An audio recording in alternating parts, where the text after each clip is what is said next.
So I have some questions to you. I think there must be many unexpected difficulties in the whole process of this past month, and because of the practice of online teaching.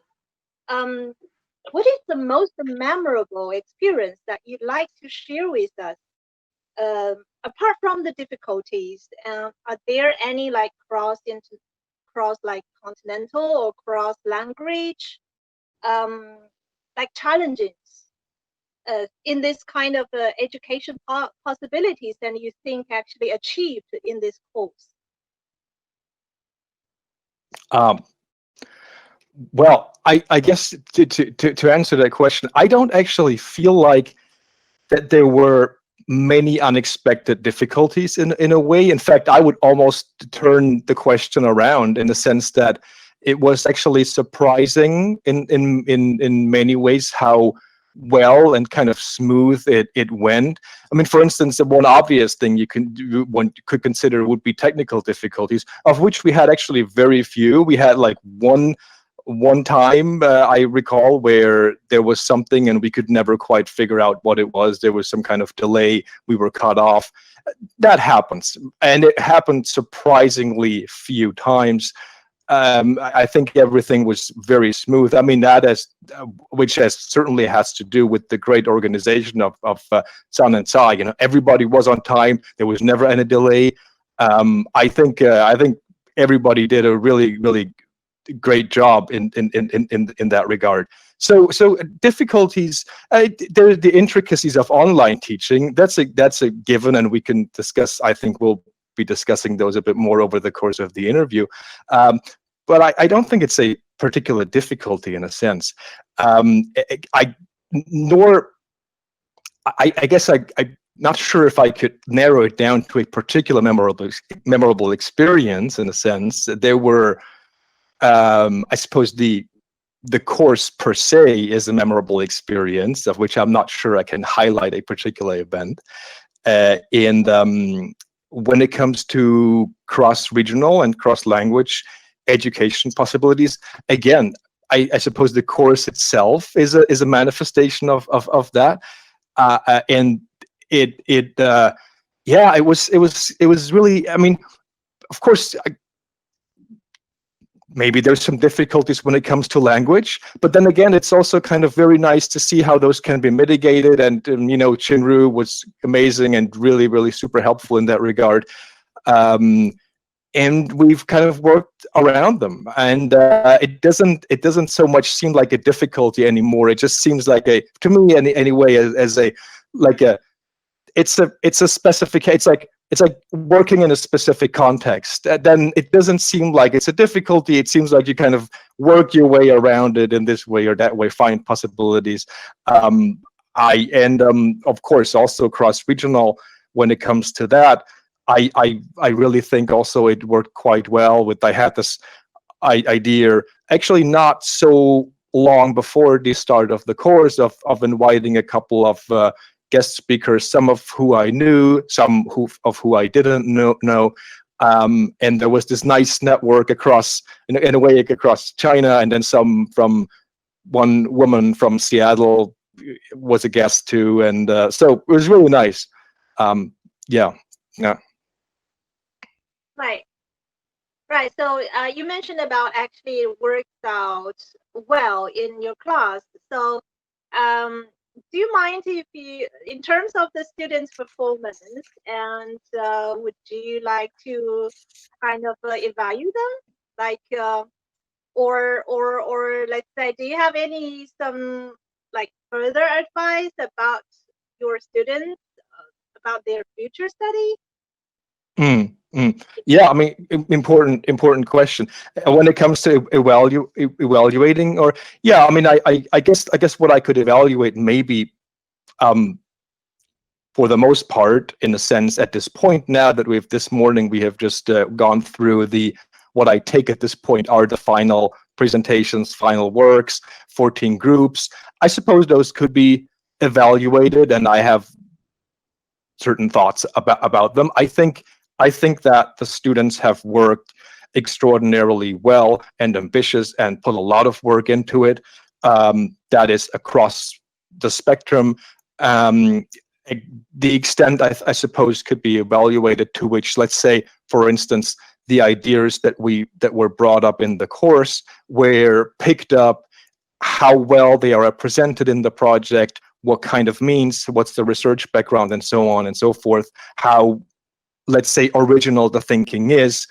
All of these things could factor into it. I see many projects among the 14 where I think who I have personally, I'm really interested in, and I would really like to see develop further and pushed forward. So I feel really good about that part. Do I have further advice? I mean, that's always something that I think is really an important part of teaching, because in a way, of course, this was like kind of short now, but I've kept in touch with many of my students and that I taught over the years.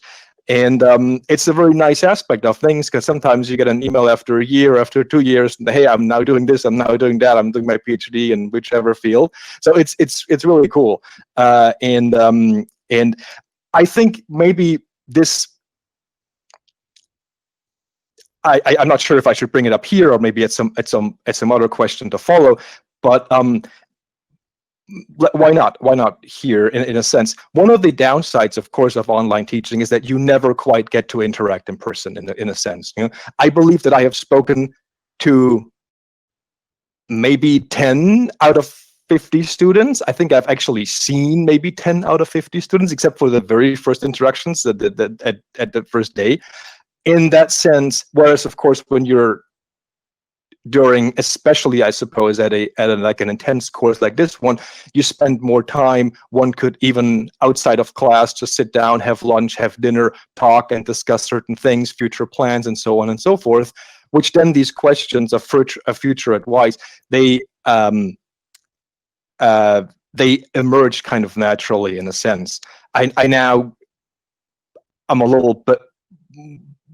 I just don't have the let's say the background knowledge to say those things or even be helpful in certain ways. However, I mean, so for instance, I'm not exactly sure as to which kind of future this has been sort of centered around, in a way, design, of course, as the school signifies. Which, and I understand the students are at a young age, so therefore I think everything is still pretty open. However, as we actually said this morning, I'd be very happy, of course, to stay in touch. And if there's any question that comes up on the students' part that I would be qualified to answer, then I'm of course very happy to do so. Yeah, thank you for your sharing about the experience with the students. I think actually I'm curious about how about the teachers, because for this course, it's also a challenge to this kind of international collaborative curriculum, because it's also remote distant class. And so how, like, is there anything you want to say to your partner teachers? Like, for example, is there any like collision of yeah or methods between these different ideas from international and domestic teaching method, or even just experience or concept? Yeah. No, we did not have any collisions. Maybe in the yeah. No, this is, I mean, of course, it's a good question, and it's an interesting question, and I know, I mean, as I said before, from my perspective at least, we worked in really in a really great and very productive way. When it comes to different, I mean, I'm always really interested in this question, and I think actually one would have to maybe differentiate a little bit what is meant by international, because of course already my own background, having studied in Germany, having studied in the UK, having studied in the US, there are also a lot of differences in that regard. No, I mean, one could ask that same question, you know, between, let's say, Germany and the UK or the US. So, and I could maybe speak about that in a sense. But and to me, I mean, maybe one of the most interesting question is that, especially when it comes to, let's say, my own perspective coming out of art, is that there is no ultimate, for instance, from my perspective, recipe or model for art education at the higher level. So it's always up for it's always up for being redefined and renewed and rethought.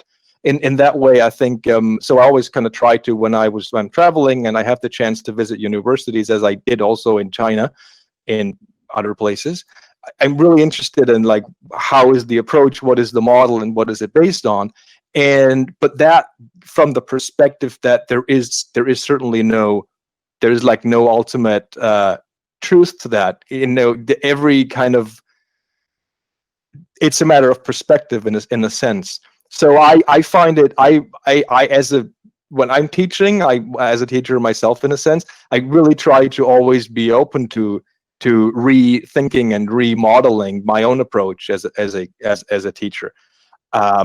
So in that regard, and I think actually the if there are differences, maybe there are some differences. I wouldn't even know exactly what they are, and of course you'd also have to maybe differentiate between, let's say, design or art or architecture.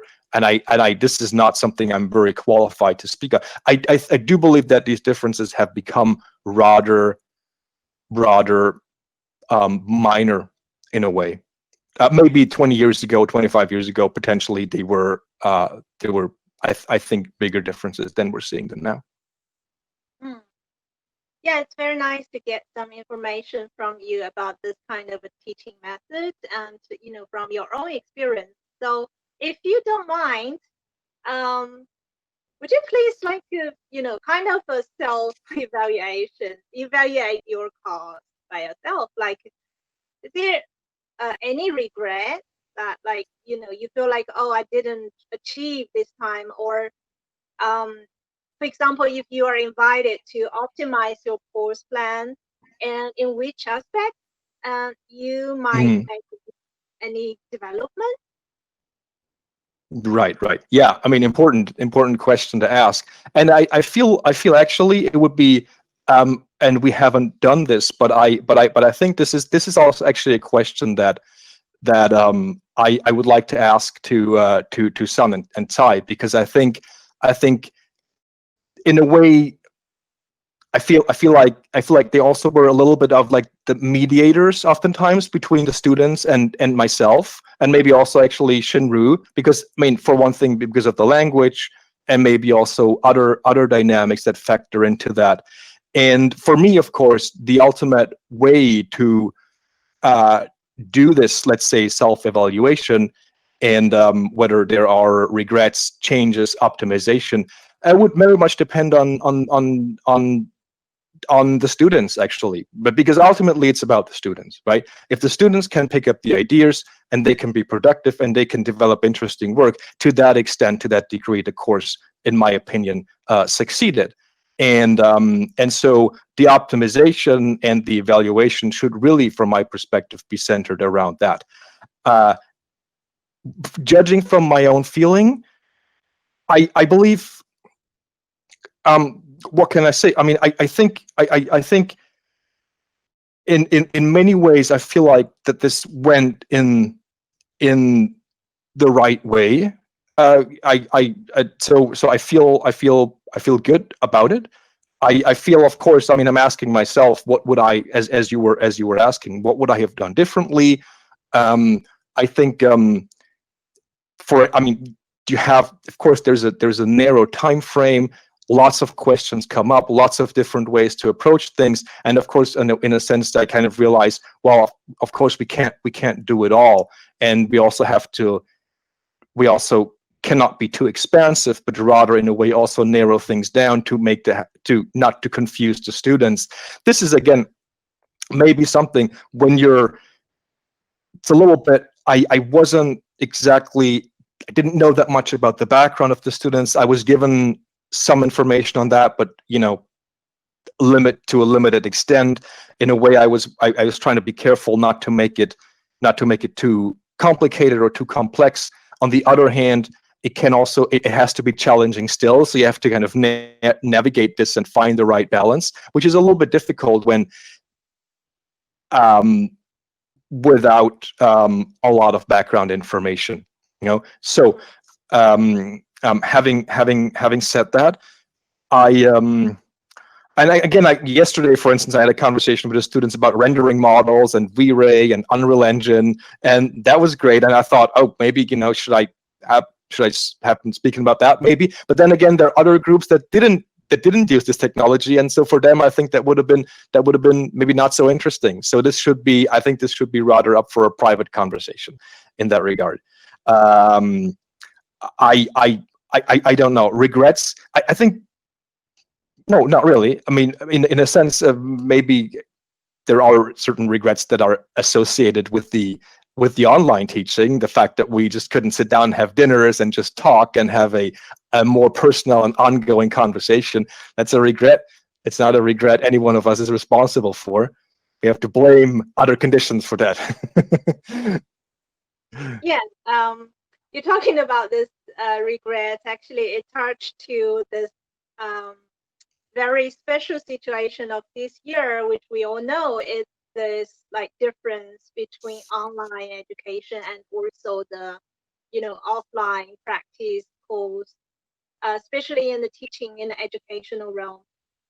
So what do you think this kind of difference, would you explain that, or can you apply your own experiment as an example? Yeah. Yeah. I mean, I guess part of the answer has maybe already, come in previous answers. I think, I mean, the way I would like to look at it, there are obvious downsides to online education, as I think I have already tried, and they're obvious, and I think we've already covered some of those. But I don't think it's the right way to look at it, because I think there's also opportunity. I mean, I would personally, of course, always choose to teach in person if the possibility exists. I see practically no reason to deliberately choose the online model over, let's say, offline or in-person education. However, we're not being allowed even to ask that question, because the alternative would have been, of course, to not do this course at all. And I think when you take that perspective, then everything appears in a new light. And I think I think I said this before, maybe not here, and I do want to repeat it. I really feel that the organizing committee made a kind of a bold and really move by deciding to push through with this course, despite the challenges or maybe difficulties that could be foreseen. And I feel like it would also have been a viable option to say, well, we're not going to do anything this year, and maybe we're going to come back to it next year. So I think, while of course everyone, including myself, I'm sure, was in February still looking forward to spending some time in Hangzhou, I think, given the circumstances, this is really great, and it's really something that I think it's not obvious. It's really not obvious to given the circumstances, say we're going to pursue this still, taking into consideration the fact that certain things may not work out. And so I really think this has been great on the part of the organizing committee.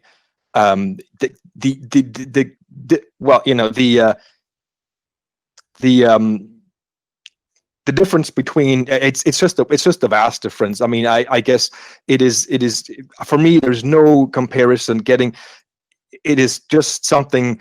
There's a certain sense. There's an atmosphere in the classroom. You feel like, then you can tell immediately how responsive the students are to certain things.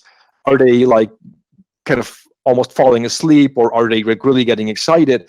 And if at online, there's basically no sense of that, very little, right? So this responsive dynamic, it's very one way, this online thing, and can be a little bit tiring at times, but fine, it's what it is. And again, it's a matter of context, and you have to accept the context. Sure. So you mentioned about this, all of these challenges, and also this year how to encounter all of these difficulties. So in this whole process of this creation and, let's say, this education, do you think, like, have you encountered this conflict between, we call it like virtual world and reality? Like, how did you deal with such contradictions? That's an interesting question that I didn't quite know, that I didn't totally know what to make of that question. And I felt like maybe there could be something, in potentially in the translation. I was wondering what is referred to by, let's say, the virtual. That I guess I'm a little less sure about in relation to the reality. Yeah, I guess it means, everybody still live, even we are all in the same class, but we are in different locations, and we are in a kind of virtual space that's made of data. Yeah, it's virtual. Right. Yeah, I mean, I think, yeah, I think that's something that's, for me, let's say, okay, for me, I suppose, I guess I never so much thought about this, let's say, in a way, the dynamics of online teaching as something that would be from my perspective, particular virtual in a way. I mean, I think it's very much connected to a kind of real teaching endeavor, in a sense that is of course, let's say, it's mediated through other ways. It's more, I suppose the virtual seems to me like something that is maybe simulated, in a sense. I guess that's my own, let's say, narrow, whichever definition of the virtual. And the encounter between virtual reality and the process of creation and education. Yeah, I mean, I think maybe this is something I have to think a little bit more about. It felt, let's say, I think there's a in this course, what we did, it seemed to me like it was like a kind of really tangible, real, if you like, endeavor, especially even more so in that it was, in that most interaction, nothing was actually recorded, in a sense, where I guess not even that would, I think, really be virtual, but there's a sense of maybe of a delay and a sort of temporal difference there. But I think, yeah, I mean, I think it felt, I have to think more about this idea of the virtual in relation to teaching, or in relation to online teaching something. I for me, it's a real kind of very sort of tangible endeavor, in a sense. I think I'm dancing around your question here. Yeah, I understand what you feel, or how you reacted to this question, because it's actually a very, very grand, big question to all of us, in especially recent months, right? And there's so many conversations and talks and discussions about this topic. So yeah, maybe, yeah, I'll go to the next question. How about students? Is there any, like, in your class, any students that make you feel really special? And also, maybe you want to say something to him or her at this chance. Right. I mean, that's great. That's great. In a way, it's maybe a little bit unfortunate that I would have to, in a certain way, rephrase the question because of exactly what I said earlier. Is that there was little chance of a more personal interaction, and so I think for me to it would essentially be impossible to, let's say, single out particular students in the way that the question potentially, I think, implies.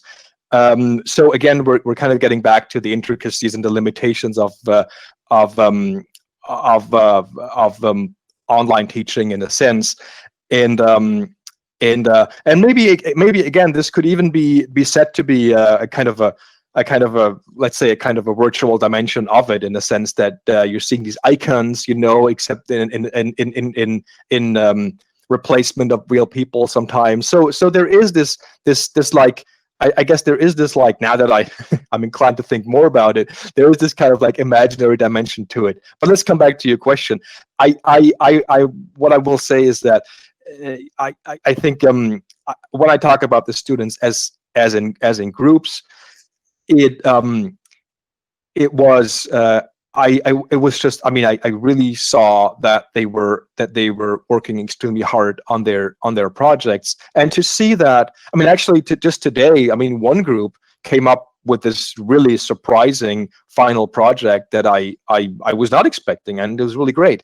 So to see that, I mean, I think that, as I said earlier, from my perspective, the course is all about the student, right? Certainly not about anything else, but it's about the students, and the and again, the successes lies in the fact to which extent the ideas are being picked up. So and I guess what I can and I would like, and what I can say to the students is that I think that they did really well.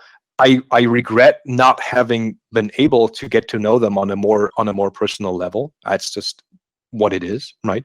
But I think it was really nice to see the projects grow over time, and it was so little time, all things considered. Given that we spent at least a week and a half to prepare, establish some conceptual basis, and then move into production. And essentially, I think it was like, maybe, what was it, 2.5 weeks for them to develop their projects. Maybe, I'm guessing now, but I think around that time. So I think in that way they really did exceptionally well. For instance, one other thing I never knew is, I was kind of interested in where they're kind of located, because we're speaking also in like geographical terms now, in terms of location and in terms of separation, in terms of maybe even isolation in a sense. So I think location kind of factors into this too. And maybe it would have been really interesting to kind of be able to place everyone on the map, so to speak, and see where everyone's located. I'm guessing, but I think we never actually did that, and because there's just not time for everything. But I think this is another dimension of it, and another, actually, if you like, another virtual kind of dimension, knowing where everyone is kind of placed outside of their actual location, meeting in this kind of space that is not really defined in any sort of locational way. So I again, I really want to congratulate the students on their projects, and I very much hope that this is going to be useful in the future for them, because that's all that matters. Yeah, it sounds very exciting from your description. And speaking of this, like this teaching and learning in the same process, and so that would lead to another discussion. For this kind of international collaborative program, this kind of it actually set up a dialogue or exchange. So we always will like wondering what this difference between international education model and also the Chinese way. And so, because before you just introduced that you had a lot of different like experience in different countries in terms of your own study, or maybe you also teach in a different country. So do you have any experience, like you can introduce some typical self-learning or like self-managing methods of like different country students, or even this educational modes to our Chinese students? Oh yeah, I mean, for sure, for sure. I mean, this is a question I suppose you might have to stop me, because I think I could talk about this for a really long time. um, let's see if I can just be concise here. No, for sure, for sure. I would again, I would again maybe differentiate a little bit when it comes to international, because it like breaks down into so many also different different models, which all have, especially I think when you experience them personally, it just turns out that they have certain advantages, certain disadvantages, and there is no ultimate I guess model. So it always has to be reinvented. Okay, to be just let me summarize this in a way from my own perspective. You know, having been in Germany at first, which was very self-managed and super self-learning based, and in a way based on this idea of let's say if you're an artist or you want to be an artist, then everything you have to develop everything out of yourself. You find your own interests, you pursue your own strategies, you make your own work, and you can never rely on any sort of external teacher or something to tell you what to do, in a sense. So it's very, I think, I guess there's certain things that could be said in favor of it. I think it kind of teaches you to be like super like kind of self-reliant and develop your own strategies, in a sense. At the same time, maybe also, of course, there is something to be said for a more let's say stronger sense of guidance that can accelerate things, speed things up in a way. I had a really cool professor, so everything really worked well in that regard. But I've come to be a little bit more critical of that model. It has its advantages, certainly.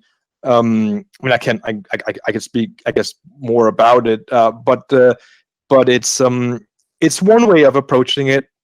Also, spending like a long time, a couple of years, like 4 or 5 years, with one particular artist teacher can be great. Can also be not so great, in the sense that maybe they're super influential. The work starts to look more and more like theirs, in a way, and it becomes very hard to avoid this kind of overarching influence. And so I think this was also very much what this model was based on. And then the UK model that I've experienced myself was that was more.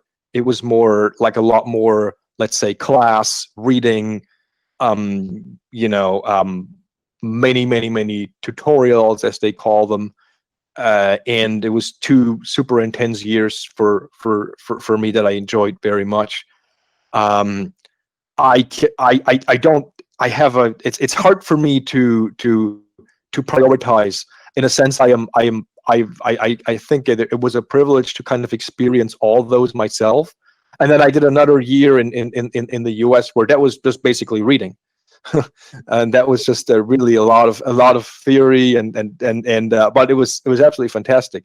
Just a practice was in the background more so, and it was all about like discourse and thinking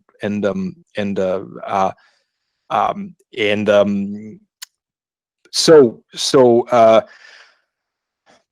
when it comes to self-learning, self-managing, I mean, yes, I mean, I think maybe this applies mostly to my, let's say, early years, where it was a lot about you figure out your own strategies. I think one thing I also want to say from my perspective when it comes to studying, in a sense, I think what is really important from my perspective, and I think it's equally important as to find really good teachers, as to find really good peers, right? Meaning that people roughly your own age, who you can have ongoing exchanges with over the years, in a sense. it's kind of like academic peer review, right? I view it as that. So you submit your ideas to critique and to feedback, and ultimately I think because teachers in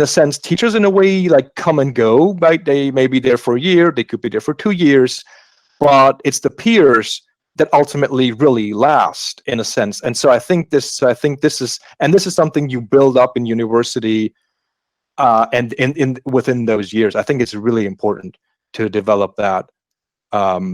That's maybe one thing I really want to encourage, as well as at this point, I think I briefly touched upon this. I think that's certainly, it's not that your studies end when you're like 24 or 25 or 26. At this point, I think it's really about, I feel this now with more urgency than ever before. You kind of have to reinvent yourself and your practice and your thinking at every moment, basically. And maybe every 5 years, every 10 years or so. So it really never ends. Now that knowledge is available all the time, everywhere, I feel like this great sense of urgency, and this obligation in a way to take advantage of that. Like, it's like I always have to, rethink my own practice and my own thinking through new input and new information. So I think that's a way of studying that just never really ends, even though it becomes less formalized. Wow. Thank you very much. Yeah, to share such rich and fruitful information from your different countries' studying experience. So based on that, do you have any like special ideas or even like plans or projects or that you could hope to achieve, for example, to our Young to Young program next year? Yeah, I mean, just first of all, let's hope for a more, should we say, normalized state of things in a way. No, that's maybe the primary concern still, given the in a way uncertainty that we're still facing in the world. It still very much is on my own traveling for this year is still very much on hold, and who knows? But given that assumption, and I think there's good reason, of course, to assume that in due course we'll be in better shape. For sure. I think for one thing, just the sense of having done, again, there were no difficulties, but there were certainly limitations. So not having those limitations already sounds like something super exciting, even though I guess in a sense it's just the standard.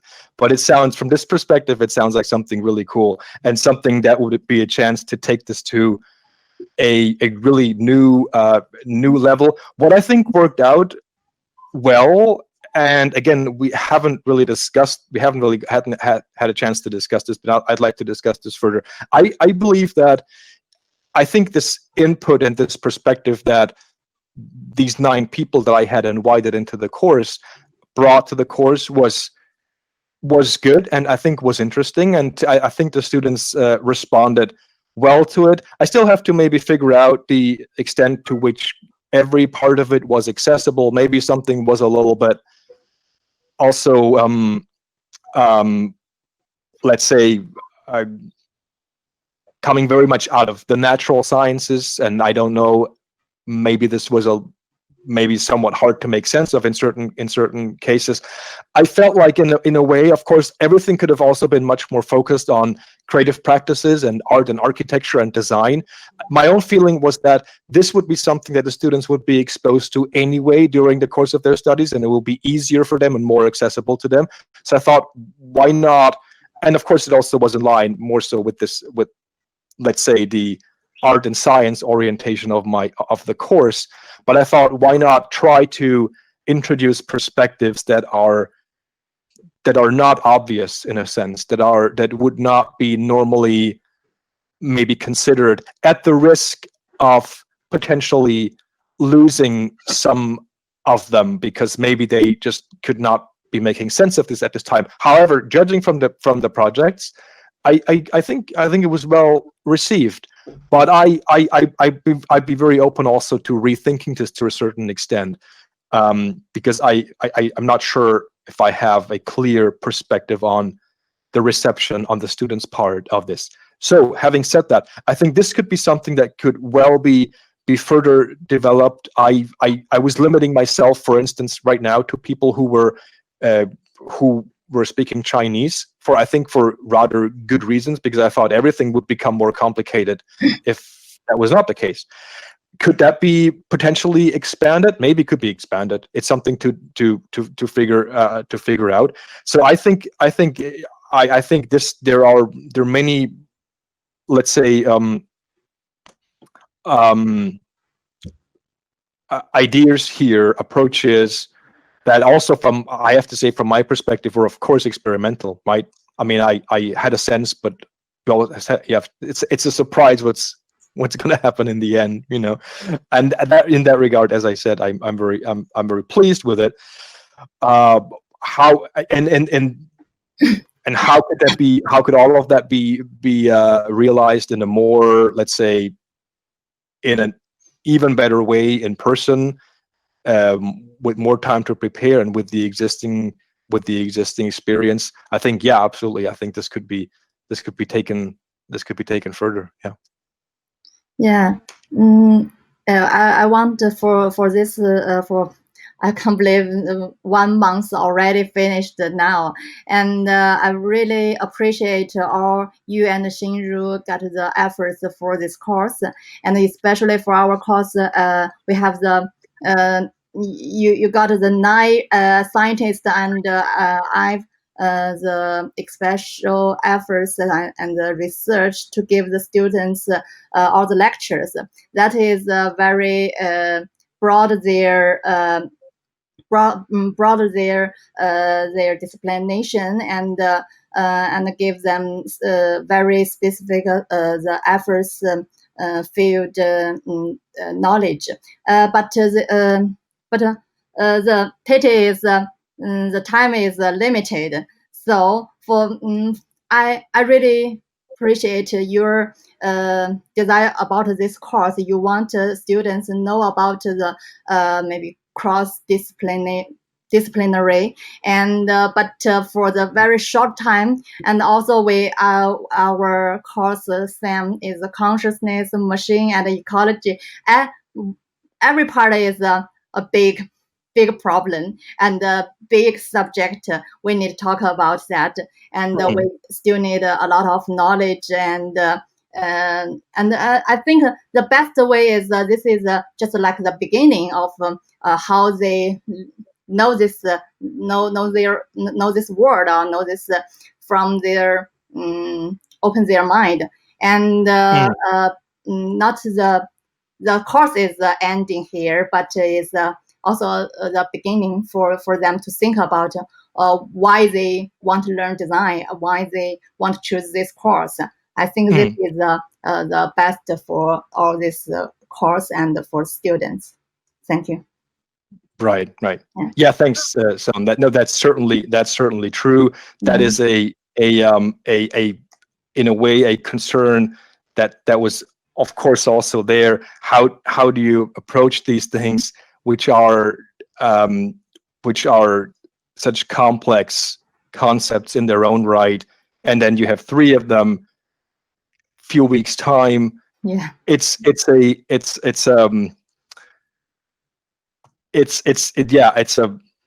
a challenge, as I said. And if it's the beginning, and it can't be, how could it be anything more right than the beginning of something, in a sense? I mean, that's all it can be. But even if it's a beginning, I think that I would consider already a success, of course. Right. And I think what's beautiful is that it is something also for myself, especially, of course, given our guests, but also from many other perspective, it's a learning experience as well. Yeah. So it's really impossible to teach without learning. or if it was possible, then there's something wrong with it. Yeah. I also learn a lot from you, because for the like the teacher Zhang just asked you what's the difference about the teaching the stranger or teaching difference here, and I think you always give the students maybe you can think about what and give them critical thinking, and me and Tsai always want that inspire students, but after the course, all students come to us, find the specific answer. Yeah, should I just go to this way or go to that way? Because they know the time is limited. They can't. Here. So that's absolutely, that's a very good point. Yeah, that's a very good point. It's something that I really feel. Maybe also there is a slight difference between, let's say, the fine art field that I'm coming out of, and potentially, whereas maybe there is a bit of a sometimes stronger sense of guidance when it comes to design. But really, as I said, especially in my early years, I was essentially the approach was that the students had to already deliver a solid kind of body of work, and then that would be reacted on by the teachers. And if you ever ask the question like, oh, what should I be doing now, there would be never any response to that. The response would be, well, you're already a young artist, you need to figure this out by yourself. So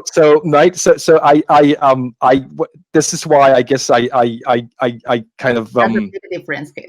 Yeah, I'm always like, oh, you could go this way, you could go that way, make up your mind, make a decision. And when it comes to more practical, like, what should I do? I can't tell you that. It's that's just that's very interesting. For me also, it all sounds interesting, and also from your conversation, actually, it gets me more excited to be very curious about what your class progress was. And I do believe you and all of the students are, after this 1 month, hardworking, and you'll achieve a very productive outcome. Thank you for all of these answers. And I will bring the final one. Actually, it's a very easy and relaxing one. So just imagine if you were in China in the past this 1 month, what is most the thing you would like wish to do? Yeah. Well, I think this is one of the harder questions, actually. I wouldn't know where to begin. Like, where I don't know, like, where this is. I think this question is actually kind of not even so easy for me to answer. No, I think I thought a little bit about it. There's, let's say, there are some more professional things I would like to do. Of course, had I had the chance, or even now, could I be in China tomorrow, right? It would be, obviously, it'd be great to come back to Hangzhou. I mean, I was there a few times, visited the campus once, and it's so beautiful. I really enjoyed it so much when I got this little tour. And of course, that would be something, though, to just be there, and we could meet, and we could chat in person, and that would be fantastic. Couple things I'm actually maybe doing in Shanghai that I could be taking back on, which I think that won't happen until next year, but of course I can't wait to do that. And we had Cai on from the A4 Museum in Chengdu. I've never been, and I really, if I could, be really great to go there. One of my favorite foods is Sichuan, so Sichuan cuisine is amazing. So I'd love to spend. Now we're getting a little bit more off the professional into indulging in all kinds of things. So maybe no, seriously, in Beijing, I spent time in Beijing a few times, and there are things I really want to take back on there. We were speaking about Goethe briefly. No, this was also, like, Xinru was involved in this in 2017. This, like, great exchange that we did. That was a lot of fun together with Goethe. I